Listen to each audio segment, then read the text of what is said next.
ശബരിമല യുവതീ പ്രവേശന കേസിൽ 9-അംഗ ഭരണഘടനാ ബെഞ്ചിന്റെ വിധി ഒക്ടോബർ ആദ്യവാരത്തോടെ ഉണ്ടാകുമെന്ന് സൂചന നൽകി സുപ്രീം കോടതി ചീഫ് ജസ്റ്റിസ്.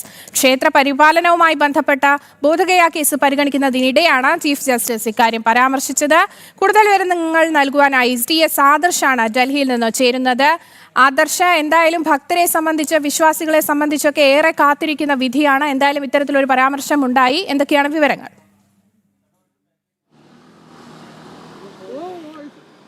ആര്യശ്രീ, ചീഫ് ജസ്റ്റിസിൻ്റെ ഭാഗത്ത് നിന്ന് മറ്റൊരു കേസ് പരിഗണിക്കുന്നതിനിടയിൽ ഉണ്ടായതാണ് ഇത്തരമൊരു പരാമർശം. ഒക്ടോബർ ആദ്യവാരത്തിൽ ശബരിമലയുമായി ബന്ധപ്പെട്ട കേസിൻ്റെ വിധി പ്രസ്താവം ഉണ്ടാകുമെന്നാണ് അദ്ദേഹം വ്യക്തമാക്കിയിരിക്കുന്നത്. ബോധഗയ ക്ഷേത്ര പരിപാലന കേസുമായി ബന്ധപ്പെട്ട ഹർജികൾ പരിഗണിക്കുന്നതിനിടയിലാണ് ചീഫ് ജസ്റ്റിസ് ഇത് സംബന്ധിച്ച പരാമർശം നടത്തിയിരിക്കുന്നത്.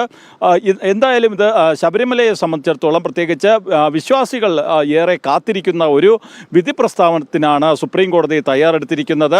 ഒക്ടോബറിൽ ഈ ശബരിമല യുവതി പ്രവേശനവുമായി ബന്ധപ്പെട്ട ഹർജികളിൽ അത് നേരത്തെ തന്നെ 9-അംഗ ബെഞ്ചിൻ്റെ പരിഗണനയിലാണുള്ളത്. അതുകൊണ്ട് തന്നെ ഇത് ഏറെ നിർണായകമാണ്. 9-അംഗ ബെഞ്ചിൻ്റെ മുന്നിലുള്ള ഇതുമായി ബന്ധപ്പെട്ട റിവ്യൂ പെറ്റീഷനുകളുടെ വിധി പ്രസ്താവം ഒക്ടോബറിൽ ഉണ്ടാകും എന്നുള്ള ഒരു സൂചന ചീഫ് ജസ്റ്റിസ് തരുമ്പോൾ അത് കൃത്യമായിട്ട് മറ്റൊരു ക്ഷേത്ര പരിപാലനവുമായി ബന്ധപ്പെട്ട കേസിലാണ് ഇത്തരത്തിലൊരു പരാമർശം ചീഫ് ജസ്റ്റിസിൻ്റെ ഭാഗത്തുനിന്നുണ്ടായത്. അതിൽ നിന്ന് തന്നെ ഇതിന് സുപ്രീം കോടതി അടക്കം നൽകുന്ന പ്രാധാന്യവും വ്യക്തമാണ്. കാരണം ക്ഷേത്രങ്ങളുടെ വിശ്വാസവുമായി ബന്ധപ്പെട്ട ഹർജി പരിഗണിക്കുമ്പോൾ അദ്ദേഹം കൃത്യമായിട്ട് തന്നെ ശബരിമല പരാമർശിക്കുകയും ശബരിമല കേസിൻ്റെ വിധി പ്രസ്താവം ഒക്ടോബർ ആദ്യവാരം ഉണ്ടാവുകയും ചെയ്യുമെന്നാണ് പറഞ്ഞിരിക്കുന്നത്. ആര്യശ്രീ, വ്യക്തമാണ്. ശബരിമല യുവതീ പ്രവേശന കേസിൽ 9-അംഗ ഭരണഘടനാ ബെഞ്ചിന്റെ വിധി ഒക്ടോബർ ആദ്യവാരത്തോടെ ഉണ്ടാകുമെന്ന സൂചന നൽകിയിരിക്കുകയാണ് സുപ്രീം കോടതി.